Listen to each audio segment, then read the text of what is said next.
Five of the Best is an opinion-based series on films which I have seen released during the chosen year. This is to celebrate previous years in film, not to cause any offence. All opinions are my own. Hi everyone, welcome to Five of the Best, a series in which we celebrate movies year by year. This series of videos will consist of me discussing my 5 favourite films of this chosen year. The next year we're focusing on is 2001, so let's get started.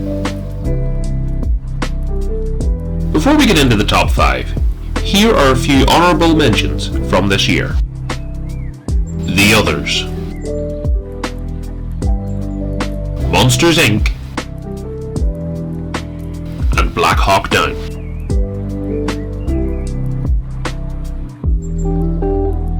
Now, let's get on to the list and start with number 5. Harry Potter and the Philosopher's Stone, or Sorcerer's Stone, depending on where you've seen it. It's obviously based on the novels by J.K. Rowling, was directed by Chris Columbus, and stars Alan Rickman, Richard Harris, Rupert Grint, Emma Watson, and of course Daniel Radcliffe as Mr. Potter himself.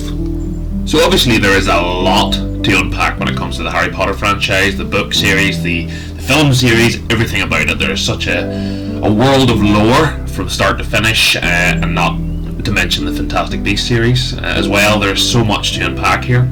But remember that with this first film, Harry Potter and the Philosopher's Stone, which is what I'm going to continue to name it, even though it was Sorcerer's Stone in some places too, as mentioned, it as a film, if this does not hit the right mark, if Harry Potter and the Philosopher's Stone is a failure or is received, if it wasn't received the way it was, let's put it that way, because the world just ate this up. Harry Potter and the Philosopher's Stone set the groundwork for everything that came after it, and whether you absolutely love the Harry Potter franchise or it's just not really your thing, it's undeniable the place that it holds in movie, certainly in British film, and what it's done for like tourism even in Britain. It certainly has it affected a lot, and a lot of people love and they live and die by Harry Potter, and certainly I wouldn't say I'm that big of a fan of it, but I do have to say that there's a lot of these films that do hit a lot of good notes, and Harry Potter and the Philosopher's Stone, I should say, is not my favourite of the films. And I don't really want to start off on a negative here, but I'd rather be honest. I don't think this is close to the best of the franchise. We may get there. They may appear in further 5 of the Best series, but it is undeniable how many right marks this hits to lay the groundwork, as I mentioned, for the 8 movie franchise. If this doesn't work, none of it works. And there's some brilliant, I would say brilliant child acting on the most part. Some are good, some are really good, some are not so good. Some build into stronger actors. I would say that maybe Emma Watson is probably the weakest in this early film as a child actress, and goes on to be one of the stronger ones by the end of the franchise.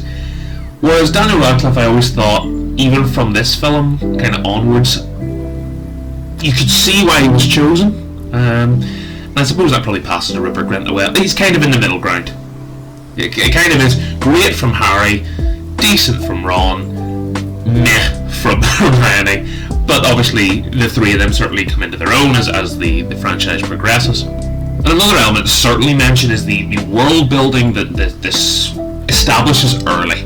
Hogwarts as a place, the set design, the cinematography throughout these films. It starts with a very dark and dreary and very homely feeling in the maybe like a claustrophobically homely feeling of Harry under the stairs, and that maybe is why it feels so expansive when he does break free of that, I don't know, parental shackles that he has from his uncle and aunt, and when he does enter this wizarding world, there is such a sense of awe that the character feels, and that's why, or certainly why I feel that Harry Potter in this early film as a surrogate for the audience, because with him learning about it all and the kind of the wide-eyed looks everywhere, that's the audience, especially as a child watching this. You would imagine that it would be echoed, and what's happening with Harry in the film is echoing with the young children watching the film, and it is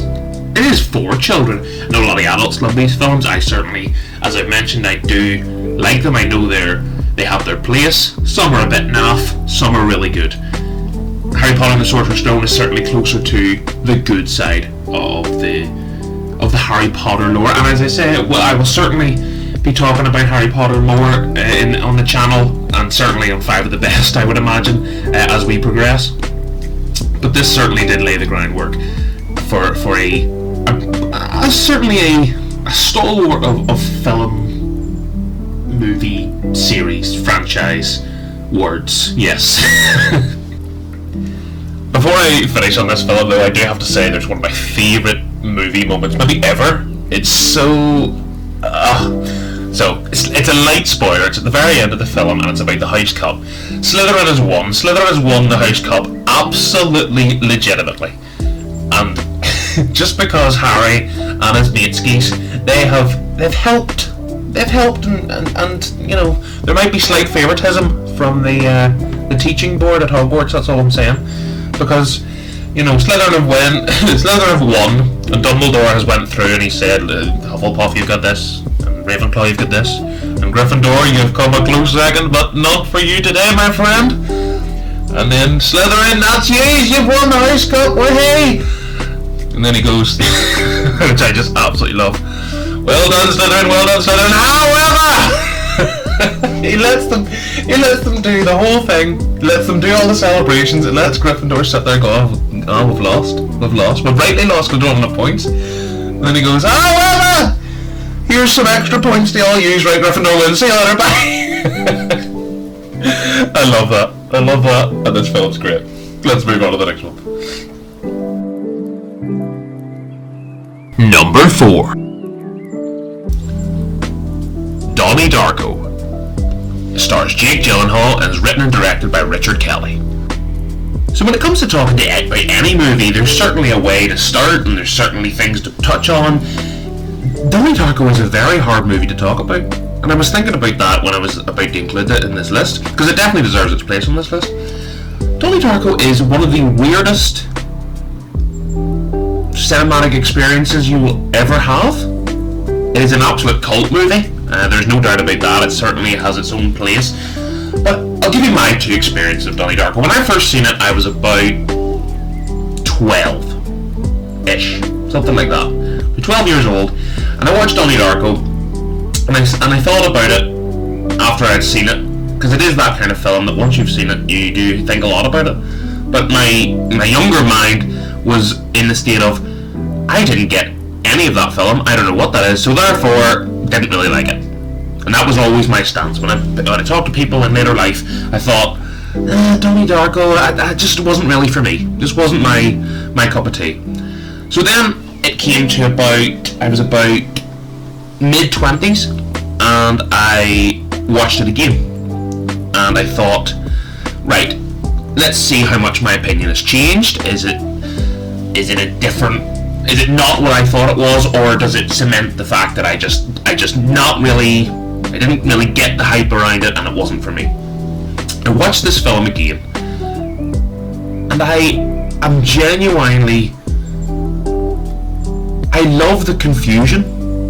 I love the dark,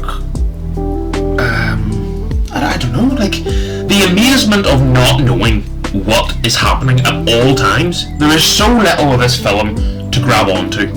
So much from beat to beat to beat. There's enough of a story to keep you intrigued. There's enough to nearly tease you in thinking, I know what's happening here. I have the whole picture. And obviously it's certainly like a theory film where everybody has their own, this is what Donnie Darko is about. I have my own, and I would imagine everybody you meet has their own slight variation on what Donnie Darko is. What the story is, what the point is. It's such a unique film experience. It really, really is. It's something that I would say everybody should experience. Now, I would say, and I would certainly preface this by saying, I don't love it as much as others. Others would probably say, if they were talking about their favourite films of 2001, it would be number one. It's not that for me, and I don't love it that much. But for me, the biggest thing is, I look forward to watching it in 10, 15 years' time. What does that version of me, it's like, wherever you are in a stage of life is what Donnie Darko, this is so deep, and this is far deeper than I thought it would be, but it's like whatever your mindset is whatever you will apply to Donnie Darko. No film is like it that I've seen. It is so unique, and it's bizarrely intriguing. That's how I would describe it in the two words. It's got the cult following, and deservedly so. I don't know how mainstream of a film it really was back then, but it certainly deserves that cult following but it's just so confusing, it's so dark, but it is such, I think about Donnie Darko a lot, and it's a film that the more you think about, you're either going to hate or you're going to absolutely love, and it all depends on just what your mindset is. How are you feeling? What stage of life are you in? I don't know. This is me talking about a film. I've not told you anything about what actually happens. I'm just talking about that's how weird this is. Let's talk about Jake Gyllenhaal. This is the film that I would say probably put him on the map. We could argue there's others, but I would say this is the one that people go, okay, this is the guy that we should certainly take heed of. And then obviously other films from the early 2000s really built him into stardom that he has today, and rightly so. Jake Gyllenhaal's fantastic, and he plays the character brilliantly in this. He embodies the confusion that the audience kind of echoes throughout the whole film. It's so weird. It's so weird. I've talked more about it than I thought I would. Donnie Darko is a mad film. I would certainly recommend it because I just feel that it's I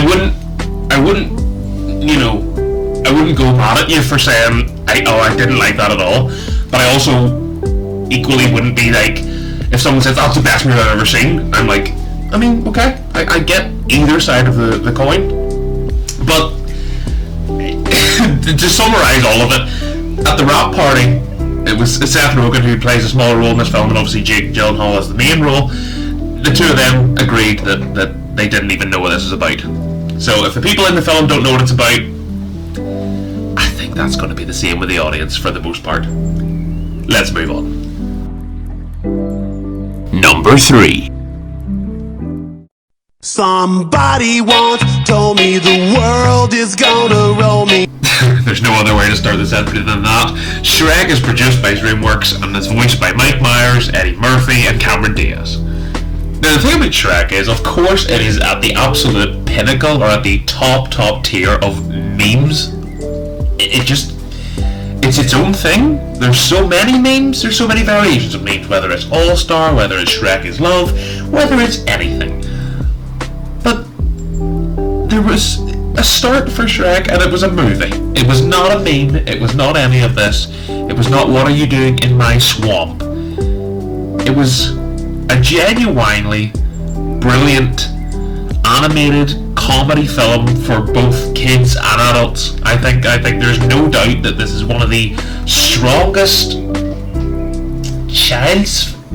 children's film that if you were to watch 10-15 years later as an adult with adult eyes, which I have done, this film's great. This film is so good. There's absolutely no doubt that this is so well written. The comedy is absolutely top tier at some points.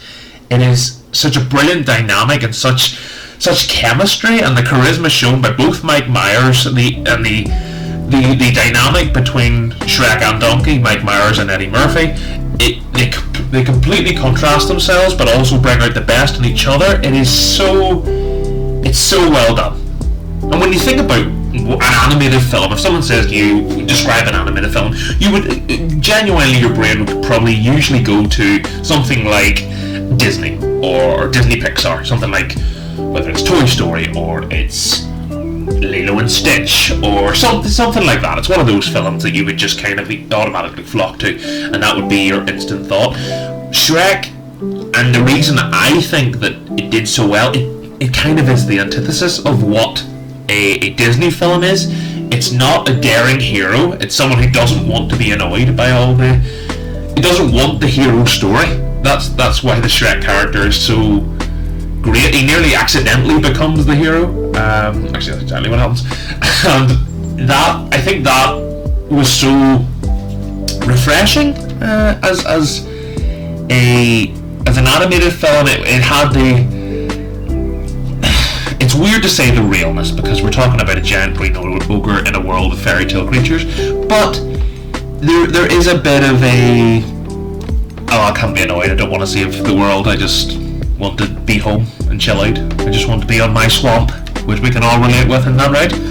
But yeah, I think that was the real reason that this film not only stood out, but was able to shine and really give DreamWorks, because before this their only animated film was Ants, and that film, I mean, it's fine, but Shrek is really the one that you go, okay, DreamWorks is they're not messing about here, and that was how I think of DreamWorks and Shrek as a whole. And another element I certainly want to touch on is the what I would describe as groundbreaking computer animation that is in this film. This film holds up today. You could watch it as it was released then, and it looks as good as it would be now if it was an animated film released now. It's absolutely top tier on that regard. You've got that. You've got a brilliant, as I've said, a brilliant character dynamic with you've got Shrek, you've got Donkey, you've also got Fiona played by Cameron Diaz. She's great too. The dynamic between the characters is brilliant. The story itself is a genuinely great kids film adventure. It's not to the grandiose scale of some films, but there certainly is enough of a rewarding film experience on the story level too. The plot certainly is strong for that, and I would certainly argue that Shrek 1 and whisper it Shrek 2 as well, we'll get there when we get there, is as good as children's films gets, and also are great as adult films too. Shrek is definitely love. Shrek is absolutely life. Let's move on. Number 2. Training Day is directed by Antoine Fuqua, I hope I said that right, is written by David Ayer, and stars Denzel Washington and Ethan Hawke. So when it comes to Training Day, you've probably heard about this film, and I would say that people fall into either two categories of this film. Either you haven't seen it, or if you have seen it, you absolutely love it. Training Day is an amazing film, and definitely, I would say, probably my favourite cop/police drama. Certainly there's thriller elements in there. Certainly there's it kind of falls into the crime film category, if that's a subgenre. So Training Day is one of those films that is all it's hyped up to be. If someone tells you that Training Day is amazing, and you know it's one of those films that maybe does have a cult following, but it's I wouldn't even call it a cult film. It's an amazing film. Training Day is arguably Denzel Washington's best performance. He's amazing in a lot of things. I would say this has got to be at least his joint best performance, and it is undoubtedly Ethan Hawke's best performance. They are both absolutely fantastic in this film. The chemistry, the dynamic between the two characters, with Ethan Hawke as the kind of surrogate for the audience, and the kind of enabling character that lets us, obviously the world we're being thrown into, that Denzel Washington is the experienced character here and Ethan Hawke is the rookie. Quite literally, he's a rookie cop. We come in with our rookie eyes and we don't know the scenario, so we see everything through Ethan Hawke's perspective. It really tells a fantastically engaging story, and it's a story that I would imagine, and certainly a lot of kind of cop dramas since 2001 and since Training Day have tried to emulate again, which is the kind of Training Day rookie cop, experienced cop scenario with the twists and turns, the ever engaging plot. Like, it's a really, really engaging script. There is not a point in this film that you're not, you know, if you're giving 100% to this film, if you're kind of watching it half-assed and you're just kind of watching it in the background, no. This is a film that you want to be sitting and you want to be focusing completely on and thinking, where do I stand? You know, where do I get what's going on here? Who am I siding with? Am I siding with Denzel Washington? Am I siding with Ethan Hawke? Am I siding with the ones they're up against? There's a very interesting dynamic, and it certainly poses a lot of questions to the audience. And that's again, that is kind of echoed through Ethan Hawke's character. Ethan Hawke is an actor that, you know, I really like him in things like Sinister. I think that would be up there with his best performances. Certainly not as good as this. He's an actor that, in some ways, I would say is underrated. But then I've seen him in kind of some maybe forgettable roles, and I don't know that he maybe gives his all. But he is absolutely, in some roles he doesn't give his all. But this is absolutely him giving his all. And talking about giving his all, Denzel Washington, I've already mentioned his where I think this stands in his kind of list of greatest films. Denzel Washington, this film, this is his. This is his character. You give this role to anyone else, because, and this is not a knock on Ethan Hawke, because I've been singing his praises, and Ethan Hawke is brilliant in this, but I can imagine that if you got a good enough actor, you could fill that role. Nobody, and I mean nobody, could fill Denzel Washington's role in Training Day. It is one of those roles, and we've already mentioned some films with lead roles that just are made for the actor. You know, there's some of the great films over the years with iconic characters, and you just could not see them being played by anybody else. I don't think it's a case of you could see it being played by anybody else. This film, Training Day, does not exist to the level it is, to such a high standard it is, without Denzel Washington, and that's the highest praise I can give him. And obviously Ethan Hawke brings so much to that as well. Training Day is a masterful film, a brilliant cop drama, and as good as everyone says it is.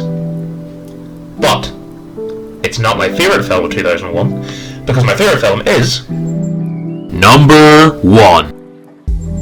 The Lord of the Rings, The Fellowship of the Ring. It's directed by Peter Jackson and is based on the book by J.R.R. Tolkien.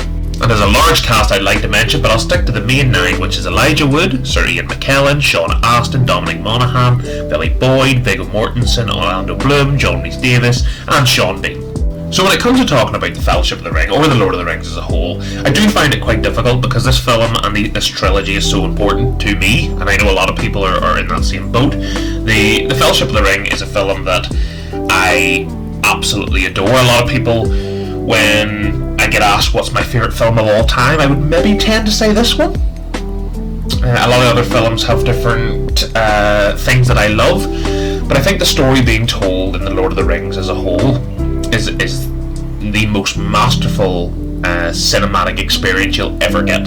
I can't see, and maybe that's why I do this channel. Maybe I do this channel on the hope that when it does come to seeing another film, that I love it anywhere near as much as I love The Lord of the Rings, because The Lord of the Rings is above all for me, and I think Fellowship is the one that sometimes I would flip-flop between, you know, loving maybe the first one the most, The Fellowship, or loving Return of the King the most, sometimes Two Towers. I absolutely love it. It very much changes through time, but The Fellowship, it's hard for me to talk just about the film on its own, because the trilogy as a whole is the trilogy, and a lot of things that's good in the 1 is good in 2 is good in 3. When we talk about things like character development, and that's something I probably should start with. Character development in this film is as good, if not better, than every film, because not only are you, obviously you got Elijah Wood's character as Frodo, which is the, in quotation marks, main character, but that would make you think that Elijah Wood is the only character, or the only actor that really matters in this film. You get 9 central actors, as I say. That's our Fellowship, plus a few others, other side characters, villains, etc. the character development in this is second to none, and a lot of that's down to the writing by J.R.R. Tolkien. The Lord of the Rings as books, I've read them myself, and there's something... I'm not a reader. I really don't. I'm a movie guy. I don't take the time to read books, but I thought that The Lord of the Rings would be one. If I'm ever going to take the time to read the novelisation of anything, it's got to be that. And there's a lot of things explored in the books, and while I'm here on the movie side of it, the source material there, and I know that Tolkien's son doesn't really love these films. I don't get that. And I have to say, I think that The Fellowship and The Two Towers and Return of the King all do absolute justice to their book counterparts. They really do. But let's stick to the movie side of things for now. And let's talk about Peter Jackson, who've obviously directed those. And I know he's came into maybe a little bit of criticism over his handling maybe of The Hobbit, which I don't know how much that was studio-led or that was him-led. But let's forget about that for now, and let's just talk about his direction of The Fellowship of the Ring for now. And we'll talk about the trilogy as a whole at a later date. But the cinematography, the direction throughout this film, New Zealand as the backdrop, there is so much in this film if you were talking, I'm just kind of beating around all these different points because it's probably hard for me to find a problem with this film. That's how much the pacing is fantastic. There is not a point. There is enough emotion and care and chemistry and charisma in each scene with characters, but there is also the action, the wide open landscapes, the world building.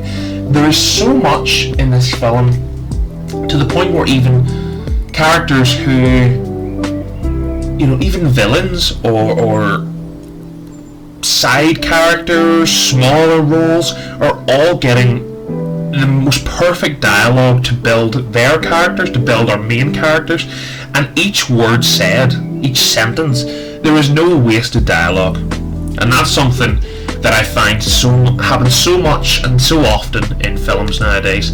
So much wasted dialogue with the odd good scene. The Lord of the Rings, I find, and The Fellowship of the Ring absolutely has, each scene is masterful in leading to the next. There's not a point where you go, oh well, that was a bit of filler, because there is a lot of films like that, a lot of situations like that, where there's actually filler up until something happens near the end. That's it. The Lord of the Rings, every beat is perfect. Every beat of the film, it starts epically. It builds into there's a sense of homeliness in the Shire with the hobbits and the characters and Gandalf being the kind of, because when you talk about, and I do mention this word quite a lot when it comes to film, is the surrogate for the film. Who is the surrogate for the Lord of the Rings? And I think it's a different kind of dynamic when it comes to the Lord of the Rings. It's not really a surrogate, but it is. Like, that sounds so redundant, but the hobbits are the surrogate for the children watching the film. Essentially, the smallest person can make the biggest difference. That's the message for the hobbits. And then for the adult side of things, you've got people like Sir Ian McKellen as Gandalf, which might be my favourite character in anything. It is one of the truly great acting performances, him as Gandalf. I absolutely love, and his words of wisdom throughout the film and throughout the trilogy is something that it just cannot be understated. And another character and another actor I should certainly mention is Viggo Mortensen, and I will certainly mention him more as we go through the trilogy, but his performance as Aragorn, or Strider I suppose is the Fellowship edition of him, is one of the most intriguing characters just there is. The story of where he is, why he's in isolation, and what his destiny is to be, is something that it's the building blocks of what this. The building blocks of this film is: there's a ring, it needs to be destroyed. That is, if you're talking in layman's terms, that's the film. And some people might go, oh, okay, not really my kind of thing. But I'm just, as you can see, I'm a bit of a mess talking about this, and I'm sorry because that's a bit kind of all over the place, because I don't want to I want to sit and write a script and talk properly about each film, and that's not for Five of the Best. Five of the Best is just celebrating the years in film, not the movies themselves. So I'm going to try and keep this short and sweet, but before I do finish about the Lord of the Rings, the Fellowship of the Ring, and again, many times have I said this now, but for the trilogy as a whole, another thing I have to mention, and it would be so unjust for me not to mention, and maybe I don't mention this enough when it comes to talking about film, but it's the score. The score provided by Howard Shore is what I would say the most engaging score ever put to cinema, because the story being told and the dialogue and the chemistry between the characters, a lot of things I keep saying over and over again, but it's true, that has the film on it. Certainly it's up to already like a 9 out of 10, but a perfect score really, it bumps it into that higher echelon. It bumps it into unforgettable. And some of the moments in this film really, I think maybe the score, now there's certain parts in The Two Towers and Return of the King where the score is absolutely mind-blowing and it's just amazing, but when I'm talking about the Fellowship of the Ring, a lot more of the emotional scenes in this are really driven home by the score. Beautiful, beautiful pieces of music throughout this film, whether they be epic, loud moments, whether they be homely feeling, kind of flutes and things like that, or really emotional scenes that, whether you're already invested and you're really listening to the dialogue being told, the music accompanying it is what really makes it hit home, and that's something that Howard Shore has achieved to the point of just perfection in this. So that's something I should certainly mention. But that's where I'm going to leave it for Fellowship of the Ring. I could talk and talk and talk and talk about this film. I don't want to keep talking to the point where I'm just sounding redundant. The Lord of the Rings: The Fellowship of the Ring is my joint favourite film ever made. I absolutely love it with all my heart, and it is undoubtedly, absolutely, totally the best film of 2001. So that's my list of the 5 films I loved the most in 2001. Not a bad year. I would say probably stronger than the previous year overall, especially with things like Lord of the Rings. I mean, if you can't tell, and when I did discuss Lord of the Rings there, I don't really want to go into too much detail. I want to keep it kind of surface level when I'm talking about it, because I don't want to go into too much. And even there, I did talk quite a lot about it, but it's a film that I want to save for another day, and we'll chat a lot about the Fellowship of the Ring and the Lord of the Rings as a whole, as I've mentioned a few times. Another few good films there. We had our buddy Shrek, he was here. The Harry Potter series started. We had Training Day and Donnie Darko, which, I mean, those films speak for themselves. Also, I do want to give a mention to Black Hawk Down. Black Hawk Down was very close, and probably is a better film than Harry Potter. I mean, definitely a better film than The Philosopher's Stone. But I think the significance, and certainly for me, the memorability of the Harry Potter, and certainly the first film, is what just edged it onto this list for that. It's more what is to come of Harry Potter and what it starts.